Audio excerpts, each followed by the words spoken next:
E nós vamos falar agora do Adeus Lenin do Lula. Meu amigo, o Lula, como bem lembrou aqui o Bernardo Melo Franco, está vivendo um momento Adeus Lenin. Esse é uma comédia alemã, já tem um tempo já esse filme, mas é muito engraçado, né? Conta a história de uma senhora que teve um problema e ficou em coma durante o período da queda do Muro de Berlim, né? Então mudou o mundo inteiro em coisa de alguns anos, e aí quando ela acordou do coma era tudo diferente, não sei o que lá.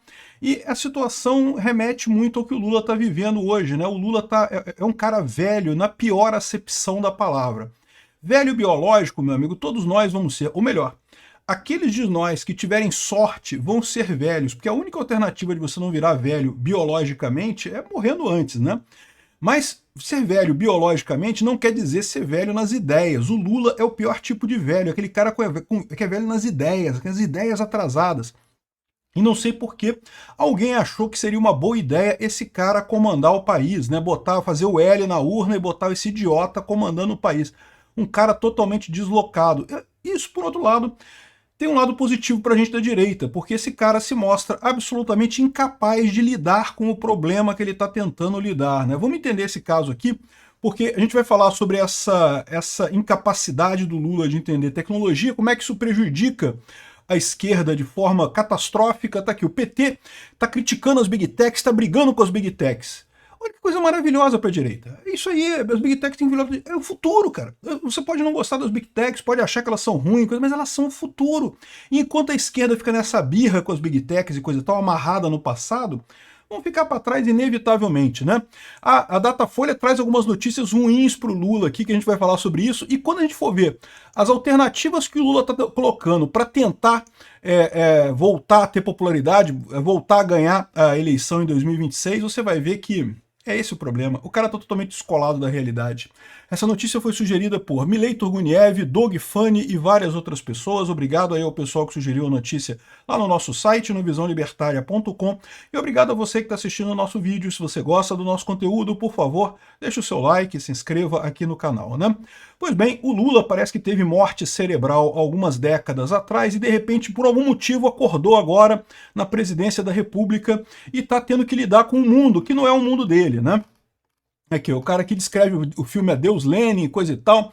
E semana passada o petista voltou a amargar 40% de reprovação no Datafolha, o pior patamar já registrado nos seus 3 mandatos, e não sei o que lá, e coisa e tal. Anos atrás, a popularidade de um presidente costumava espelhar os resultados na economia. Hoje a dinâmica é outra. Eu não sei o que esse pessoal está vendo, porque esse pessoal insiste em dizer que a economia está boa, que não, que a economia está ótima, porque esse pessoal está iludido pelo Portman. O Portman fica inventando os números, esse pessoal acredita nos números do Portman, né? Esse é o problema. Onde que a economia está boa aqui, né? E, aliás, o problema do Lula é exatamente a economia, particularmente a inflação. Mais particularmente ainda a inflação de alimentos, né? É o que o pobre mais sente. O pobre gasta a maior parte do dinheiro dele com comida. Ele tem que comer, né? Deixar de comer, a gente não pode deixar de comer. Então ele gasta muito dinheiro com comida proporcionalmente às outras pessoas. E justamente a inflação de alimentos dói, machuca o pobre, né? Aqui, ó, hoje a dinâmica é outra e Lula se mostra surpreso ao ver que a recriação de programas antigos e o crescimento do PIB e da renda não parecem ser capazes de tirá-los das cordas. Meu amigo, porque crescimento do PIB e da renda são irrelevantes, se é que são verdadeiros, tá? Se é que não é número criado pelo Portman. Mas mesmo isso são irrelevantes perto da inflação. O pobre sente muito a inflação. Então, crescimento da renda. Beleza, mas eu fui no supermercado hoje e não consegui comprar as coisas. Porra, foda-se, o PIB cresceu, o PIB tá ótimo, a economia tá excelente, mas eu fui lá no supermercado e a batata tá cara pra cacete, vou ter que comprar uma batata mais baratinha.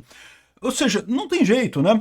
Aqui, ó, aí ele fala aqui, ó, na última década a tecnologia transformou o modo de discutir política. O debate migrou dos palanques, onde o petista era imbatível, não sei se era imbatível não, mas enfim, para as redes, onde a oposição vence quase todas. Eu diria que mais do que isso. O debate hoje em dia ele está mais apurado, ele saiu das frases fáceis, dos dilemas fáceis, e a coisa toda é um pouco mais complicada, né? E aí justamente você vai ver, a gente vai falar sobre isso mais adiante, as soluções que o Lula está buscando para resolver o problema é exatamente apostar nos velhos chavões da esquerda que não vão dar certo, né? A revolução digital mudou o Congresso, deputados que se engalfinhavam por espaço na Voz do Brasil querem mais gravar vídeos para o Instagram e TikTok. Aliás, seria uma excelente época agora para a gente acabar com a Voz do Brasil, né? Sempre foi um estorvo esse negócio, Voz do Brasil, uma idiotice sem sentido nenhum. Agora que os deputados não querem mais fazer discurso na Voz do Brasil, que ninguém ouve, ninguém nunca ouviu essa porcaria, mas por algum motivo o pessoal gostava daquilo, né? Vamos acabar com isso, pô. Acaba com a Voz do Brasil, aproveita esse negócio. Aí fala aqui, ó, o nível da conversa piorou. Discordo. É muito mais avançado agora do que era antes. Piorou no sentido de que as pessoas não gostam mais da pauta da esquerda, mas beleza, né? Mas não adianta sonhar com uma volta ao passado. E aqui eu concordo com ele, é o que eu falo para vocês. Você pode não gostar de rede social, você pode achar que as redes sociais têm fake news e não sei o que lá. Agora, uma coisa é inegável, não existe voltar para trás nisso daí. É o que eu sempre falo. O STF está falando, não, que vamos censurar, que vamos moderar, que vamos regular, que vamos... e não vai adiantar nada, porque o caminho é claro para frente, mais comunicação descentralizada e distribuída, não tem como voltar atrás nisso daí, né? Enquanto o campo progressista reclama, a extrema-direita aprendeu a operar o algoritmo a seu favor. Isso é outra coisa que, puta, esse pessoal continua insistindo nesse erro de que, não, os truques do algoritmo, que você fizer isso daqui, o algoritmo te ajuda, isso aqui atrapalha. Meu amigo, o algoritmo são as pessoas, você tem que falar com as pessoas. Se a pessoa gosta do seu vídeo, ela vai clicar, o algoritmo vai entender que ela gostou, vai recomendar para mais gente. Não existe algoritmo como uma entidade própria, que tem vontade própria, não é uma coisa mágica, uma entidade mágica. Não, vamos sacrificar 3 cordeiros para o Deus do algoritmo, porque aí ele vai nos ajudar. Não existe isso. O algoritmo são as pessoas. Sem concorrência nas redes, o bolsonarismo montou uma máquina de produzir engajamento e voto. É porque o bolsonarismo tem as pautas que refletem a opinião das pessoas, ao contrário da esquerda, que está totalmente alienada, está fora do debate, não comenta com ninguém, não revê a própria posição, insiste num passado de glória que não existe mais, e nesse negócio vai acabar perdendo mesmo, né? Enfim, fala aqui das... Aqui, a própria Janja falou que novas formas de comunicação não chegam na alvorada. Vocês sabem que meu marido é analógico, né? Ele não sabe usar os termos que a gente está acostumado nas redes. Pois é. Né? Lula manifestou inconformismo com esse novo mundo. Não é possível você imaginar que pode fazer política com celular. Não é possível que as pessoas não percebam a diferença entre governo que trabalha e governo que fica no celular. Ô Lula, não vai ser com o seu governo que eles vão perceber isso, né? Porque você não faz porra nenhuma, né? Só atrapalha todo mundo, né? Quando tiver um governo que trabalha, aí talvez a gente perceba a diferença, mas enquanto for o seu governo, não dá pra perceber diferença nenhuma. É melhor ficar no celular mesmo e não ter porra nenhuma atrapalhando a gente. O povo gosta de celular porque você vê coisa muito rapidinho. É, exatamente. O povo às vezes não gosta de coisa séria, todo mundo sabe da preguiça, às vezes o aluno tem que ficar ouvindo o professor, não sei o que lá. Ou seja, o Lula tá aqui brigando com o celular. Já viu aqueles velhos ranzinza que falam, ai, não pode celular, é ruim. Eu sempre falo isso. Tem um pessoal que fala, não, que não pode dar celular para criança. Meu amigo, criança tem que aprender a viver no mundo deles agora, bicho. Esquece o seu mundo, cara. Quando eu nasci também, quando eu era criança também, não tinha celular não, cara. A gente jogava bilosca na rua, peão, não sei o que lá, fazia as coisas, via muita televisão, é verdade. Mas... no final das contas, esquece, esse passado é passado, o atual é celular. E o mundo futuro é do celular, não vai ter bolinha de gude, ou vai ter como peça de museu, não sei. No final das contas, querer que os seus filhos hoje tenham a infância que você teve no passado é um erro. É a infância errada para eles, eles estão num mundo diferente, né? Enfim, o cara tá analógico aqui sem fazer o que fazer. E o pior, só piora a situação, né? E aí o cara fecha a coluna. Eu gostei dessa coluna, a coluna tá boa, tá? É lógico que eu discordo de alguma coisa que eles falam aqui, mas a coluna tá boa. No final ele diz aqui que no filme, né, a senhora só percebe que as coisas mudaram quando vê um helicóptero transportando uma estátua de Lenin arrancada do pedestal, né? Aí que ela entende que acabou o comunismo, né? Tá na hora do Lula ver a estátua do Lenin dele lá fora do pedestal, né? Bom, e aí que você vê que o Lula não apenas está errado, como insiste no erro, né? Eu já falei para vocês que as Big Techs todas estavam do lado da esquerda, a coisa de 2 anos atrás, na época da pandemia. Eu quase perdi meu canal por causa das minhas opiniões na pandemia, eu tive vídeos bloqueados aqui, quase perdi meu canal. Por que isso? Porque as Big Techs estavam todas do lado da esquerda. O X estava do lado da esquerda, o YouTube estava do lado da esquerda, o Facebook, Meta, todo mundo do lado da esquerda. Aí, o que aconteceu? A esquerda começou a querer cada vez mais censura, mais censura, mais censura. Como o próprio Mark Zuckerberg falou, Olha, quando o Trump ganhou em 2016, vocês reclamaram que era por causa das redes sociais. A gente implementou todos os controles que vocês falaram que tinha que controlar, de controlar o discurso, de proibir as pessoas de falar isso, de falar aquilo, de banir pessoas e não sei o que lá. E o Trump foi em 2024 e ganhou de novo. Ou seja, não adianta. O problema da censura na rede social é que ele não resolve o problema que a esquerda acha que ele vai resolver. A esquerda, o STF, esperam que essa regulamentação da mídia que eles estão fazendo vai fazer com que ninguém mais critique o STF, ninguém mais critique o Lula, que todo mundo vote a gostar do Aécio, todo mundo vote a gostar do PSDB. Isso não vai acontecer, meu amigo, esquece, já era, isso é passado. Daqui para frente vai ser, é mais pro lado do Bolsonaro. O Brasil arrisca abandonar Bolsonaro no dia que surgir alguém mais radical que o Bolsonaro. Esse pessoal que está no meio do caminho, meu amigo, já era, já ficou pelo meio do caminho. Aí, o que aconteceu? Como o pessoal continua insistindo em censura, censura, censura, o que as Big Techs fizeram? Elas não querem morrer.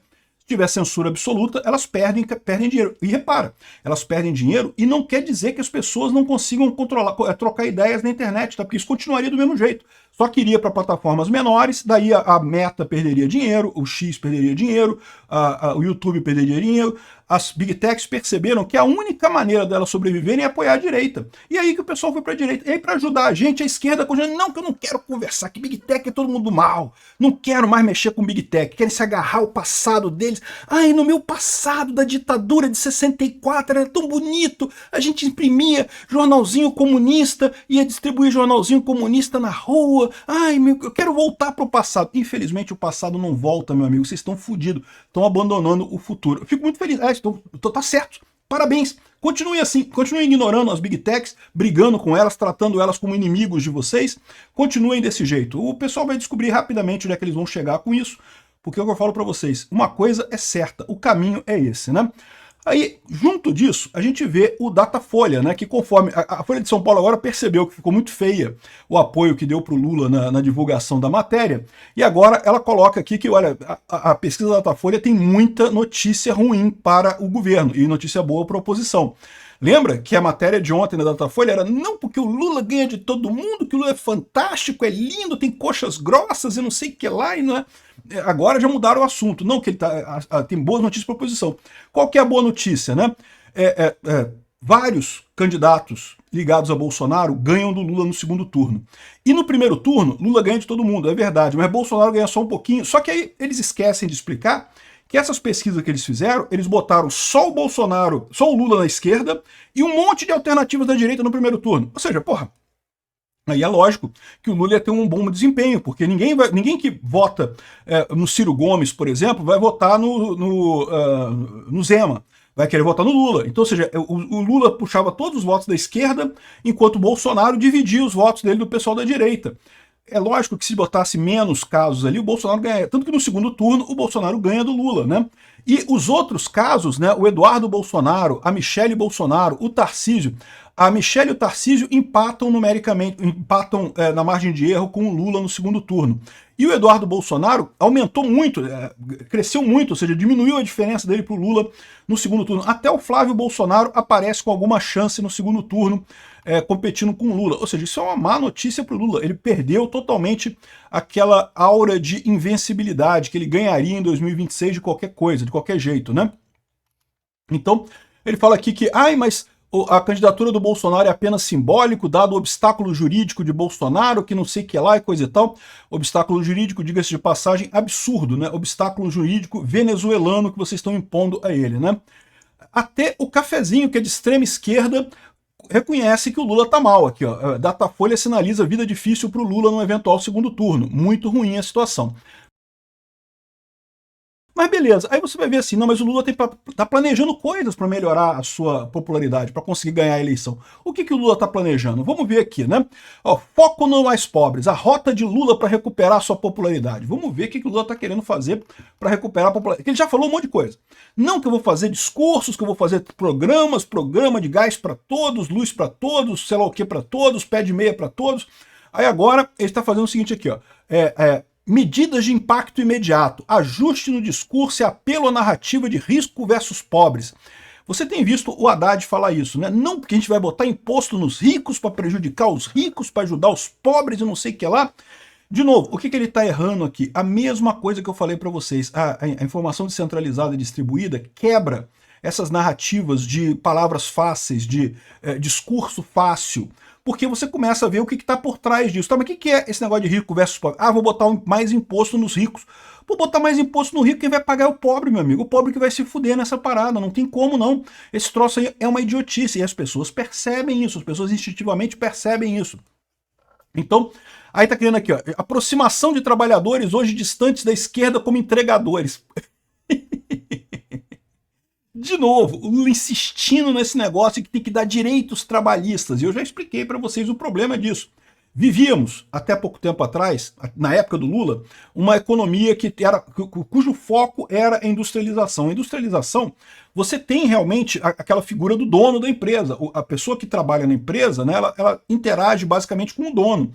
Então o Lula conseguiu oferecer um monte de coisa para esse pessoal porque ficava muito fácil. Não, você vai ter salário, 13º salário. Ei, que bacana, que legal, e coisa e tal. É o patrão que vai pagar, você não percebe o ruim disso. Mas isso é ruim, porque se o patrão tiver que te pagar, ele vai ter que aumentar o preço do produto. Se ele aumentar o preço do produto, vende menos. E se vende menos, ele vai ter que demitir gente. Então todo mundo vai ganhar 13º, mas uma parte vai ser demitida. Isso não é necessariamente bom para o trabalhador. Quando você vai para uma economia de serviços, que é o que a gente tem hoje, que são os entregadores, por exemplo, você tem um contato muito mais direto com o cliente final. Você percebe essas coisas. Olha, o cara do Uber fala assim, não, seria ótimo se eu obrigasse o Uber a pagar INSS para os motoristas, né? Ah, excelente, só que isso daí vai aumentar o preço da corrida, né? É óbvio que vai aumentar o preço da corrida, né?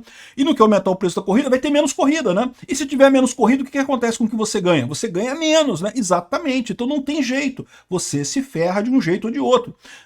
O governo não mexer com nada é o melhor possível. O Lula continua insistindo em frases de efeito e em tentar a mesma fórmula que ele usava antes, né? Aí ele fala aqui que não, que o discurso de ricos versus pobres, não sei o que lá, que o IOF atingiria apenas os donos de cobertura e não sei o que lá. É, meu amigo, o problema é isso, o pessoal percebe que está sendo enganado com essa história, né? Aí outra coisa que ele fala aqui é que ele vai fazer um monte de programas para ajudar os mais pobres de não sei o que lá, de bolsa isso, bolsa aquilo. E aí que eu falo para vocês, qual que é o problema de você criar, sei lá, bolsa gás? Algumas pessoas vão ser beneficiadas, o pessoal que vai ser beneficiado provavelmente vai ter uma tendência maior de votar no Lula. Só que, ao mesmo tempo que o Lula joga dinheiro nesse pessoal, como ele está jogando dinheiro no mercado, está aumentando a inflação de tudo. O Lula está gastando dinheiro demais, está aumentando a inflação aumenta, é ruim para todos os outros pobres que não receberam aquele benefício. Então ele ganha o voto de, sei lá, 2 milhões de pessoas que ganharam o benefício e perde o voto de 80 milhões de pessoas que não ganharam o benefício e que agora tem que pagar a inflação mais cara por causa da lambança do Lula com os 2 milhões do vale alguma coisa que ele inventou lá. Ou seja, o Lula continua no passado, na época em que ele conseguia fazer essas coisas sem o pessoal perceber esse truque, né?